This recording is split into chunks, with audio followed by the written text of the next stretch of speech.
Assalamualaikum warahmatullahi wabarakatuh. Selamat siang semua. Perkenalkan, nama saya Neneng Syifa Ardita dari kelompok 4 NIM 2017-80158. Pada kesempatan kali ini, kelompok kami akan mempresentasikan tentang cost structure. Nah, cost structure sendiri itu merupakan elemen atau bagian paling terakhir yang ada di dalam BMC. Mengapa demikian? Karena semua bisnis yang beroperasi di bawah model bisnis itu pasti membutuhkan biaya. Akan mudah bagi perusahaan jika mereka telah menentukan 8 elemen BMC sebelumnya, seperti customer segment, value proportion, channel, customer relationship, revenue stream, terus ada key resource, key activities, dan key partnership. Nah, ketika 8 elemen tersebut telah ditentukan oleh perusahaan sebelumnya, maka perusahaan akan dengan mudah menentukan biaya-biaya yang harus dikeluarkan dalam menghasilkan barang dan jasa tersebut. Nah, cost structure sendiri itu adalah rincian biaya-biaya yang harus dikeluarkan untuk melakukan key activities dan mendapatkan value proportion. Key activities di sini merupakan semua kegiatan yang dilakukan oleh perusahaan guna menghasilkan barang dan jasa tersebut, baik dari proses produksi, pemberian pelayanan, hingga advertising atau iklan. Sedangkan value proportion sendiri adalah nilai atau manfaat yang ditawarkan oleh perusahaan kepada pelanggan. Nah, value proportion ini merupakan alasan mengapa pelanggan memilih barang atau jasa yang ditawarkan oleh suatu perusahaan dibandingkan barang atau jasa yang ditawarkan oleh perusahaan lainnya. Nah, di dalam cost structure itu terdapat dua tipe. Yang pertama ada cost driven. Cost driven itu berfokus untuk meminimalkan biaya. Jadi segmen pelanggan mereka adalah mereka-mereka yang low budget atau sensitif akan harga. Yang kedua itu ada value driven. Value driven itu adalah berfokus untuk menciptakan value yang lebih dari produk itu sendiri. Jadi maksudnya itu adalah efisien biaya itu tidak atau bukan merupakan penghalang bagi perusahaan.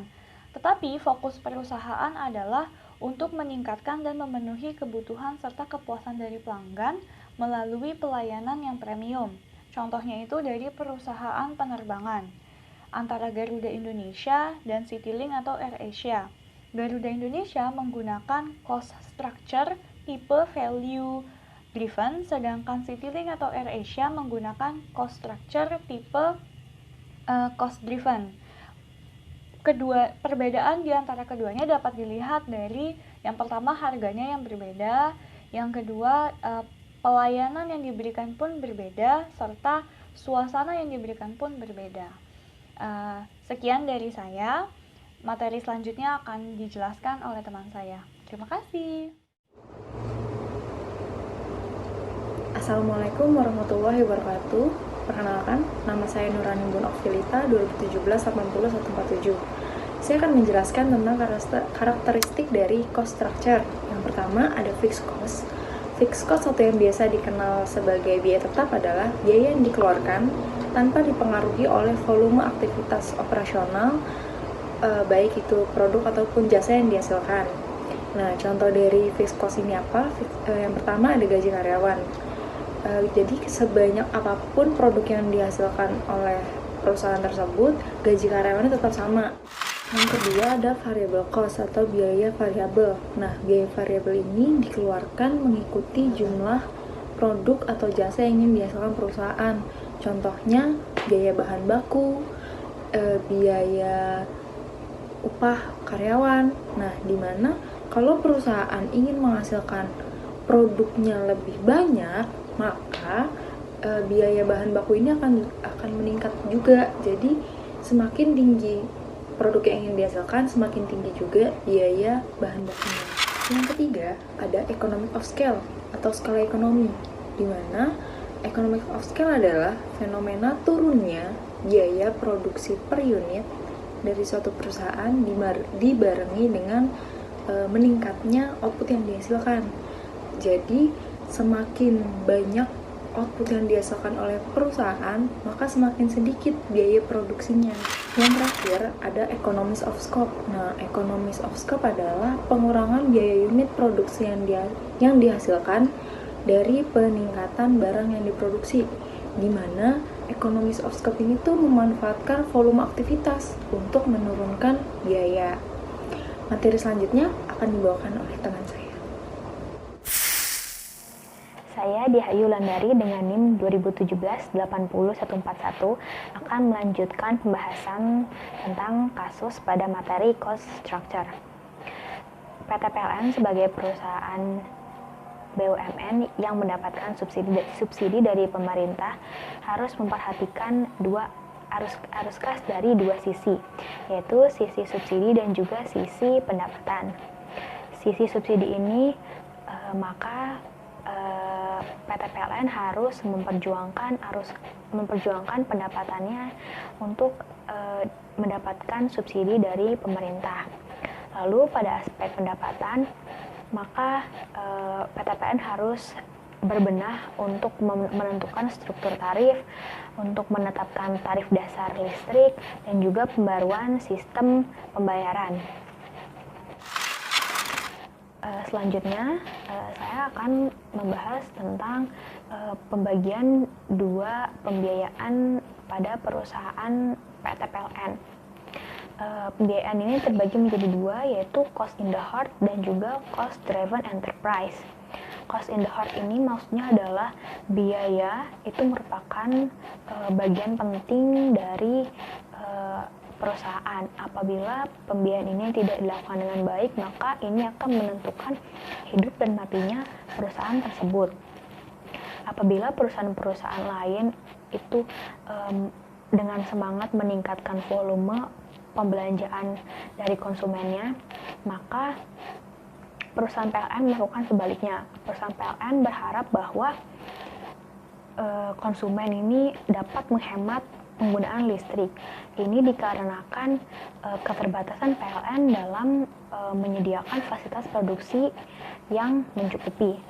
Lalu pada pembiayaan yang kedua itu ada cost driven enterprise, yaitu karena harga tarif listrik ini sudah ditentukan oleh pemerintah, maka fokus perusahaan ini adalah bagaimana mereka dapat menekan biaya serendah mungkin tanpa mengorbankan value proposition yang ditawarkan kepada masyarakat.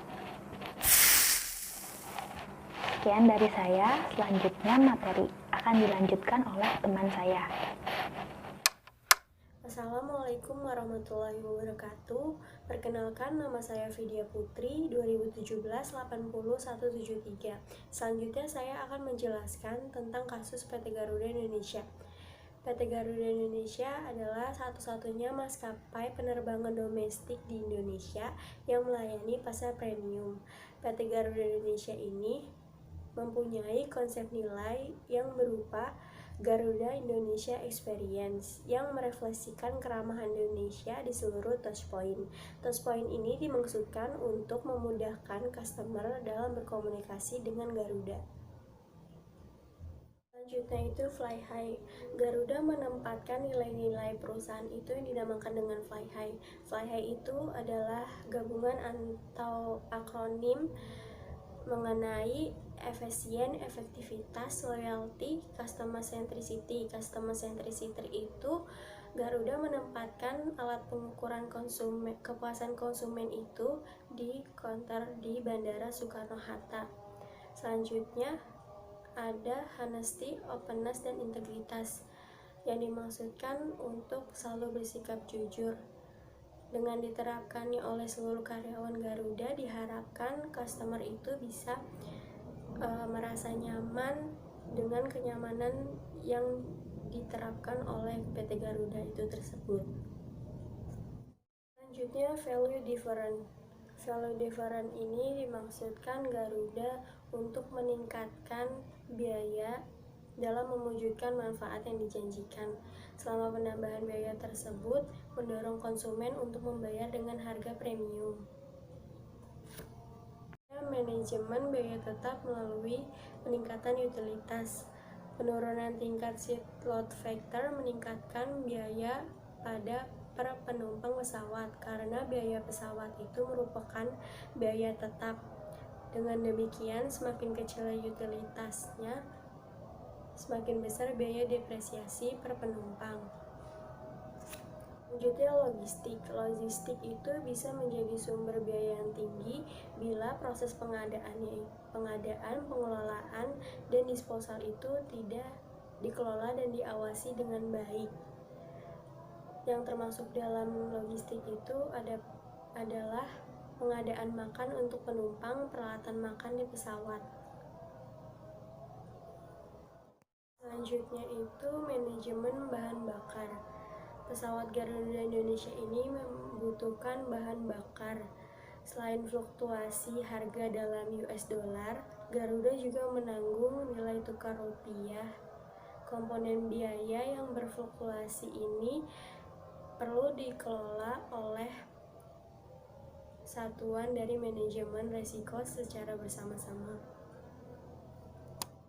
Selanjutnya, customer based cost improvement. Sistem ini itu bertujuan untuk memberikan umpan balik dari pelanggan di mana perusahaan menyediakan jalur komunikasi untuk mengakomodasi penilaian dari layanan perusahaan. Nah, dalam penilaian layanan perusahaan ini menyediakan bisa melalui email, surat, call center, dan lain-lain. Selanjutnya, pengembangan dari cost center ke revenue center. Beberapa aktivitas Garuda merupakan pusat biaya atau cost center. Pengurangan biaya dapat dilakukan melalui efisiensi, alih daya, atau pemanfaatan yang lebih besar. Peningkatan pemanfaatan dengan menjadikan pusat biaya tersebut menjadi sebuah SPBU atau anak perusahaan merupakan salah satu alternatifnya. Sekian presentasi dari kelompok kami, kurang lebihnya mohon maaf. Wassalamualaikum warahmatullahi wabarakatuh.